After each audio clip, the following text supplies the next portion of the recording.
ও সালার কিছুতেই বাঁচবে না। ওই সময়ের মাঝে আবার আমি কান্নার ফুল মিশিয়ে দেব। ওই আনন্দের মাঝে আমি ছড়িয়ে দেব মুঠো মুঠো হাহাকার।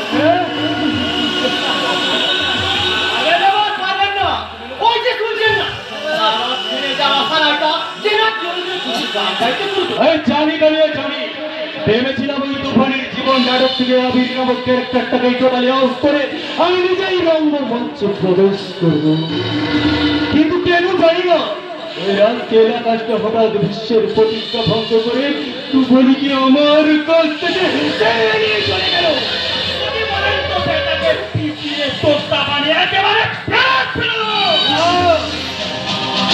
ওই আকাশ বাবুর ব্যবস্থা আমি নিজে করবো রে নিজে। আর তার জন্য কাল রাতে যাবো আমি তুফানির দিকে, শেষ করে ওই তুফানির শ্বশুরবাড়ি। আরে যাচ্ছি কোথা, এই রে তোদের পারিশ্রমিক 50,000 টাকা। 50,000 পর তাহলে 1 লাখ দেওয়া হয়েছিল। আমি তো তারা লরিটাকে একেবারে মাঝে করে চালিয়ে দিয়েছিলাম। ওই ট্যাক্সি ড্রাইভারটা সামান্য কাটিয়ে না দিলে ট্যাক্সি চালকের বউকে রোডের উপরে একেবারে চিন্তার কোনো কারণ নেই। ডক্টর বলেছে 48 ঘন্টার মধ্যে জ্ঞান না ফিরলে আমি টোটালি হয়ে যাবে। আর তখনই বাকি 50,000 টাকাও তোদের পকেটে চলে আসবে। যদি আউট না হয় তাহলে সালাকে কোন পিছিয়ে তো তাহলে একেবারে খারাপ করে দেবো।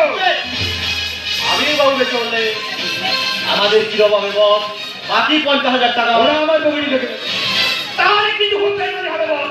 এই পরিবার করে লাথি মারলে আপনাকেও কিন্তু ভাগ্যের কাছে লাথি খেতে হবে। ভাবিস কাল আবার তোদের আমি একটা নতুন কাজের সুযোগ করে দেবো। আর কাজটা তোরা যদি সাকসেস করতে পারি তোরা পাবি আরো 1 লাখ টাকা। 1 লাখ টাকা এই নে।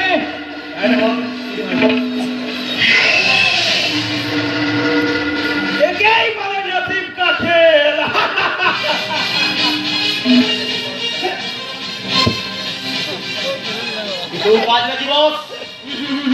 এখন নয়